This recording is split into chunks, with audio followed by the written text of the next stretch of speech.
syak kehadiran Allah Subhanahu wa taala serta junjungan Nabi besar Muhammad sallallahu alaihi wasallam.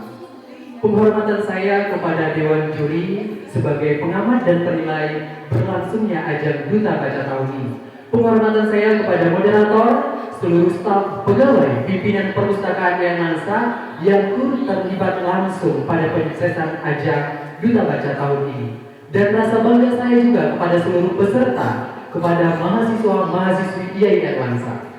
Hadirin dan hadirat, pada kesempatan yang berbahagia ini, saya akan menyampaikan satu tema yang telah ditawarkan oleh panitia, yaitu moderasi beragama dari lini kehidupan.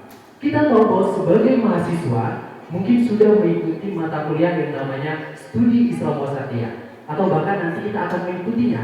Bahkan di beberapa seleksi kepegawaian di bawah Kementerian Agama itu sudah memperlakukan ujian moderasi beragama. Lantas, dengan fenomena yang saat ini terjadi, apakah moderasi beragama ini adalah fenomena yang baru saja terjadi?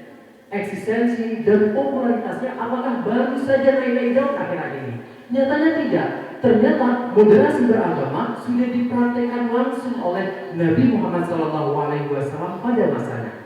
Sebelum kita mengulik secara mendalam bagaimana historis mengejutkan, kita juga harus mengetahui apa makna dari moderasi beragama itu sendiri.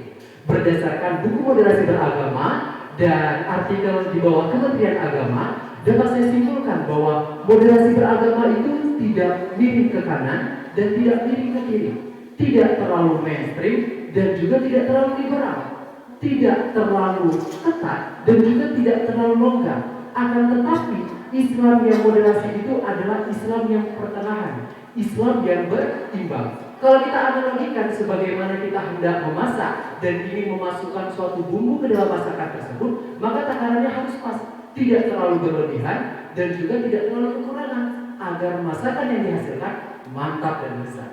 Bahkan perlu kita ketahui bahwa penerapan moderasi beragama ini dapat kita lakukan dari bagaimana cara kita berpandang, dari bagaimana cara kita bersikap, dan bagaimana cara kita bertindak sesuai dengan koridor Al-Quran dan Al-Hadis. Bahkan pun perlu kita ketahui ini dapat kita lakukan dimanapun, kapanpun, dan bagaimanapun. Lantas apa sih manfaat yang harus kita dapatkan jika kita bisa menerapkan moderasi beragama?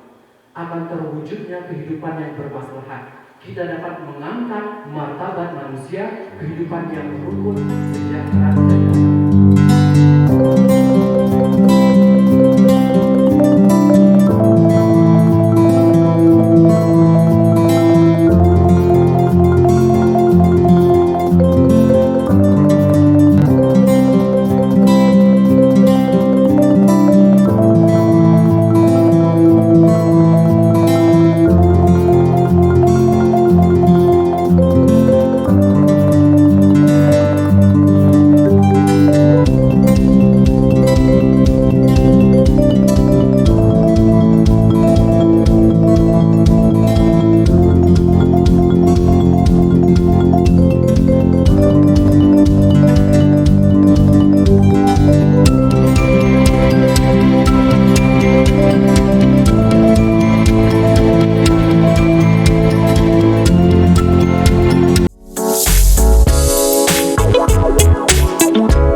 Moderasi beragama adalah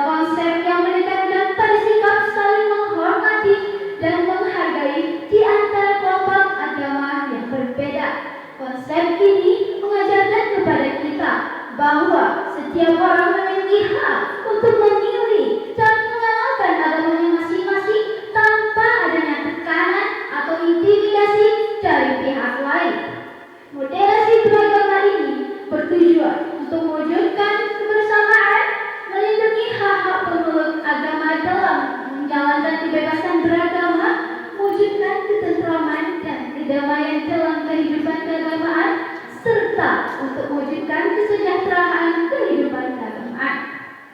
Lalu hadirin, saya pernah membaca halaman website iko.id yang ditulis oleh Muhammad Zini Nafi dan diupload pada tanggal 8 Juli 2022. Website ini berisi tentang pendapat para ahli mengenai moderasi beragama. Di antaranya, menurut Dr. Agus Lukman Hakim Saifuddin, beliau adalah Menteri Agama tahun 2014 sampai 2019.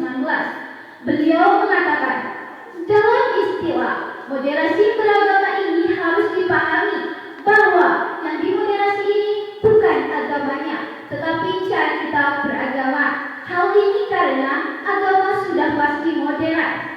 Lalu menurut Profesor Komarudin Hidayat, guru besar bidang filsafat Islam, beliau menjelaskan dalam konteks pendidikan Islam, moderasi ini berarti mengajarkan agama bukan hanya untuk membentuk individu soleh secara personal, melainkan agar kita juga mampu menjadikan paham agama kita sebagai instrumen untuk menghargai antar umat beragama. Lalu hadir, seperti yang sudah kita ketahui, Islam tersebar luas karena kelemah lembutan dan toleransi, bukan karena kekerasan atau intimidasi. Nabi Muhammad berhasil mengislamkan Umar bin Khattab, Khalid bin Walid, Abu Sufyan, serta para kafir Quraisy lainnya dengan kasih sayang.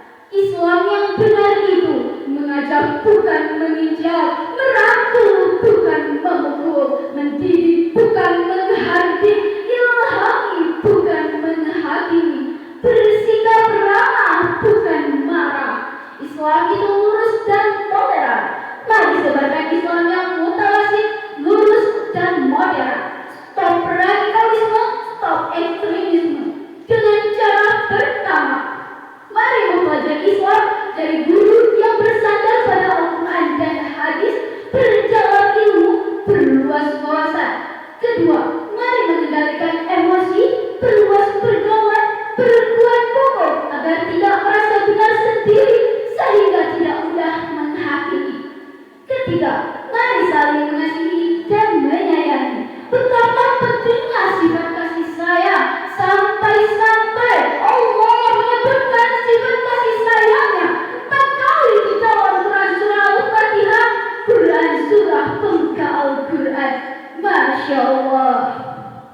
Hadirin, hal penting lain yang juga menjadi kunci dari moderasi beragama adalah I, you, and we. Jadi I, saya ini subjektif, you, kamu juga subjektif, sedangkan we, kita adalah intersubjektif.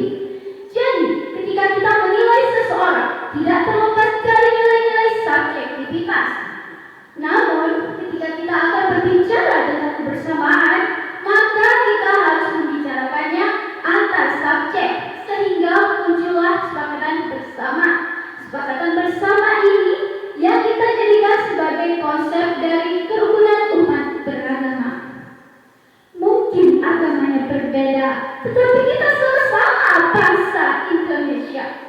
Lalu hadirin, saya juga pernah membaca halaman website gunungkidul.kemenang.go.id yang ditulis oleh Siti Nur Afriyanti dan diupload pada tanggal 27 Juli 2022. Website ini berisi tentang isi pidato Kepala Kemenang Gunung Kidul, yaitu Dr. Andes Haji Sa'ban Nurani MA.